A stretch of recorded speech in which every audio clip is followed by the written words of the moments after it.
Hugh, Jim? you seem like a decent bloke. Not true. To play a villain, Yes. what do you have to abandon? Oh, your hair? Dignity? Not a lot, actually. Turns out, playing the villain, a lot easier than playing the hero. How so? The villain, well, let's start with the hero. Generally in movies, you establish the hero, and then the hero gets beaten up for the rest of the movie, only to redeem himself by winning the last fight. The villain wins every fight, effortlessly, and then maybe loses the last one. But surely there's something that you have to surrender. I mean, you seem like a nice guy. Right. You're a dad. Yeah. Oh, that's an act. You like kids. That's an act. Oh, it's exhausting being nice. No, this is so much easier. My kids, you ask my kids, and they go, oh, it's just Dad. That's him. That's the real him. But what is it that you're giving license to in order to play a villain effectively? Dark side. Is that good? Did I get it right? Sure. I'm like, I was going to suggest also, you've also mastered the art of scenery chewing. Yeah. Tell us just a bit about that, because... There's a fair bit of scenery chewing going on. And there's a lot of scenery in the film. Tell us a bit about that.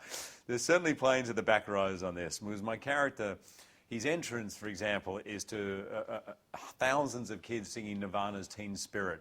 Jumps up, which was my idea. Yes, there is a big ham in me. Jumping up on the railing and sticking out his hands. Welcome to Neverland. You know, he's a show pony. He loves the sound of his voice. He loves giving long speeches and thinks that everyone else loves him too. They're all just too scared to say otherwise. But with Joe, you also had times to see maybe the sadder, darker sides. So you can play up the ham when you're a villain. Yes. Okay. Now, Hugh, we're all kind of sick of hearing from actors what a great time they had making the movie. So what was difficult about making this film? What did you struggle with that resulted in a better performance, do you think? Good question. Actually, some of the physicality, the thing I was looking forward to the most was doing a big sword fight, because I dreamt of always doing a big sword fight. I'm a big Scaramouche fan, Princess Bride, all of that. Loved it. We rehearsed it. We had it all planned out so that Joe could shoot it in one if he wanted. He could shoot wide, shoot close, whatever. Rooney and I worked it out. Then Joe came up with one of his ideas, which he always did, and said, I don't want it on the deck of the ship. I want it on that spike at the front of the ship. And I was like, on the balance beam, basically, in these big sort of leather pirate shoes. That was not easy. Fell over a lot, but I think ultimately it made the film better. Is there anything in particular that you want this film to do, apart from obviously being a big hit? But is there anything specific that you want the film to do? When I read J.M. Barrie's book again, it was really poignant. I didn't expect how it hit me. There's a sadness to it, because it makes you wake up as an adult to realise how quickly and how easily we lose that childhood imagination, that sense of wonder and possibility and adventure for life. It becomes just about details a lot of the time. And when I watched this film, it made me feel like when I read the book. It made me feel like a little kid again, just inside. Not so much the story, but just how I felt. So I think for kids, it's that epic fantasy adventure. For adults, I hope they get the same experience I got. But is this also your doorway into the Dark family film market? Oh, I see. I don't really think like that. I don't think I want to play a villain next, or do family movies, do this. I don't really think like that. I think director and script. And more I think about director. And someone on this, Joe Wright, to be honest, if he was making an R-rated version of Peter Pan, I'd probably do that too. That'd be interesting, an R-rated version of Peter Pan. Well, it obviously tips for a sequel. Yes, exactly. And Levi is getting older. But that's true. So, there's sequel, there's a whole franchise in this. You can take it right up to X.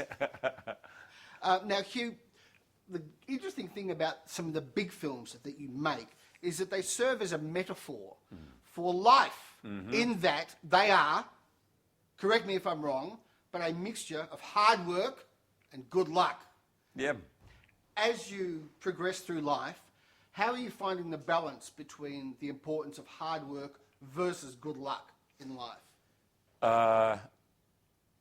I'm probably relying less on luck because I have more choices available. So early on, you just basically say yes to everything. And there's some stuff I probably shouldn't have said yes to. And X-Men was a complete surprise to me, and a surprise to everyone. Knowing that was my first movie, I was always going to do it, even if it was a dog, you know. So, but the one thing in your control is the hard work. That's the thing I've realised. The luck, it is heartbreaking when you make a movie and you think it's really good. I remember making a movie called Prestige. Chris Nolan. I think it's a great movie. I think it stands the test of time, and it did okay. Sort of almost came and went. To this day, though, people say to me, that movie, and it's heartbreaking when, I can't imagine what it's like for Chris, but when you make a movie like that and luck's not on your side for whatever reason, it just doesn't find an audience. That's hard. Are you going to be making more movies like Prisoners? I hope so. I think there was a period about 8-9 years ago where I could see things narrowing for me. It was around about 2006. I don't know. I was only really getting X-Men kind of stuff.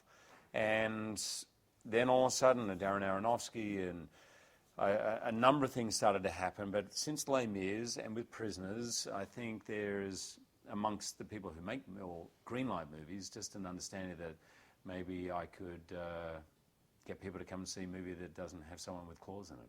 Because you nailed that fear of a parent looking around and going, where's my kid?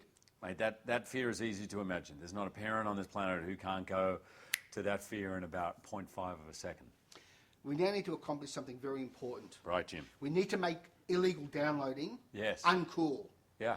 Tell us about your experiences with illegal downloading. How can we make it uncool? I tell you, this is the great conundrum. I think, I'll be honest, I remember as a kid, a mate of mine had a tape-to-tape cassette recorder. Did I do a tape-to-tape? I did. So I understand that, and I understand people don't have money, but I think how do we make it uncool?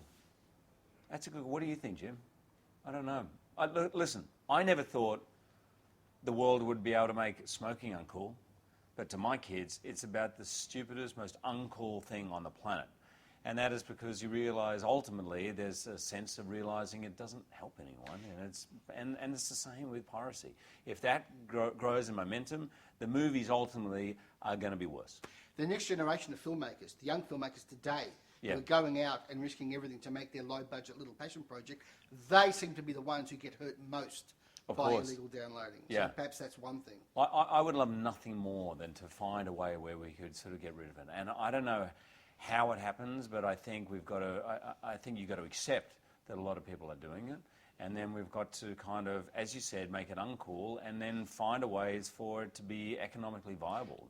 Makes sense. Because the Wolverine download, the work print thing, has become famous. Mate, I don't know what it was, but I believe like 6 million people saw the film before we came out. So, you know. How did you feel? Well, at the time, the reviews weren't that great for the film, so that made it even worse. Mate, I felt terrible. I felt terrible for all the people who had worked for a year and a half on it, and that it came, and also it wasn't finished. So that was really hard, you know. Everything about it was bad. Last thing, to what degree is your philanthropy an example of you taking something useless like celebrity and reprocessing it into something useful? You know, celebrity fame profile is a limited period.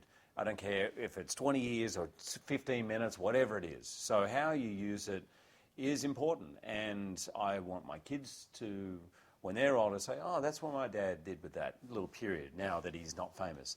But I look at Paul Newman, I look at his career, the way he jumped from theatre to film, the way he kept just doing great character roles, and I look what he did philanthropically. He's long gone now, and yet his legacy lives on. And that, to me, was the smartest use of it, and that's what I'm trying to follow with Laughing Man, Coffee and Tea.